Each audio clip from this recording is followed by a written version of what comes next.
Chers amis, shalom uvracha. Alors nous avons aujourd'hui une question qui nous vient de Philippe au sujet de ma femme dépense trop d'argent. Alors, bonjour Rav, ma femme dépense abusivement et je ne sais comment réagir. Elle est toute la journée sur des sites internet, d'accord, des sites de vêtements et s'achète dès qu'elle trouve quelque chose. Nous en avons parlé gentiment, moins gentiment, elle est sincère à chaque fois, mais elle recommence comme si c'était plus fort qu'elle. Je ne veux pas me disputer encore à cause de ça, mais je veux que vous m'aidez à trouver une solution.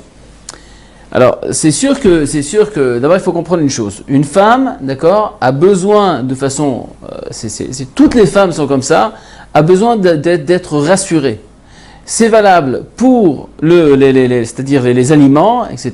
Donc vous savez très bien qu'une femme fait des courses, elle en fait pour plusieurs semaines. Et aussi valable aussi pour les vêtements. Une femme aime s'habiller. Une femme est obligée d'avoir toujours cette sensation d'avoir plusieurs habits. Pourquoi ? Parce qu'elle vient de se renouveler à chaque fois. Ça, c'est dans toute c'est-à-dire dans tout son concept dont la femme a été conçue. Comment Akadosh Baruch Hu a fait la femme.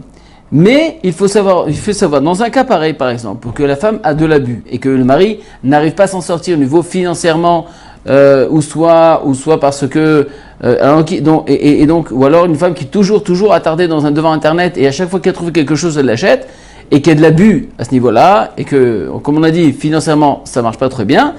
Alors ce que je pense, ce qu'il faut que tu fasses, mon très cher Philippe, et bien sûr c'est valable pour toutes les personnes qui sont concernées pour une femme qui est comme ça trop devant internet.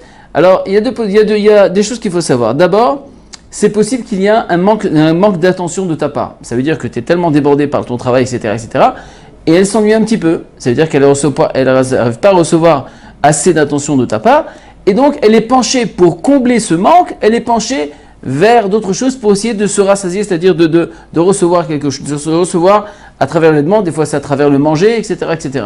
Nous savons très bien que les gens qui grossissent, en général, qui mangent beaucoup, c'est parce qu'il y a un manque d'attention vis-à-vis de l'un de l'autre, c'est-à-dire des partenaires.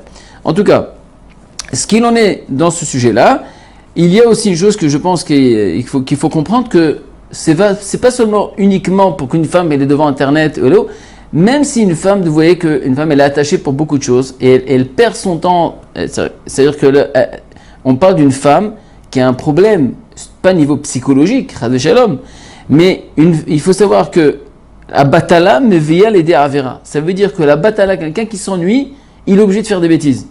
Il est obligé de combler son temps. Un homme ne peut pas rester des mois, des journées, des journées entières sans rien faire. Donc dès qu'il y a un manque, dès qu'il y a une batala, dès qu'il y a un homme, une femme, elle est mise de batala, c'est-à-dire qu'elle n'a rien à faire vraiment, parce qu'elle n'est pas occupée à faire d'autres choses intéressantes. Alors c'est sûr qu'elle est tentée à faire d'autres choses. Et Chad Shalom arrivé, ça c'est encore gentil, qu'elle elle est sur internet en train de s'acheter des habits, mais ça peut être sur Facebook, ça peut être sur WhatsApp, ça peut être sur je sais pas quoi. Et Chad Shalom arrivé à des choses incroyables. Donc il faut d'abord combler le manque d'attention et trouver une occupation. Mais pour répondre de façon plus directement à ce problème-là, je pense que ce que tu peux faire, tout simplement, lui accorder une somme. Tu lui dis voilà, tu fais ton calcul financier, tu sais exactement combien tu penses lui donner une certaine somme que tu penses que tu peux donner et qu'elle en fait ce qu'elle veut. Mais elle sait qu'elle a à apprendre à gérer son argent.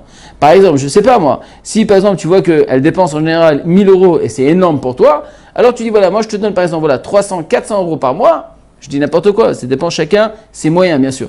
Et donc tu dis voilà, tu as une somme de 200, 300, 400 euros par mois, et voilà, ça c'est ton argent, et tu fais ce que tu veux avec. Tu achètes combien d'habits que tu veux, ce que tu veux. Et c'est à elle de gérer son temps. Donc après, elle sait qu'elle a cette somme à gérer, donc elle ne sera pas toute la journée en train d'acheter comme ça, en abusant, en faisant n'importe quoi.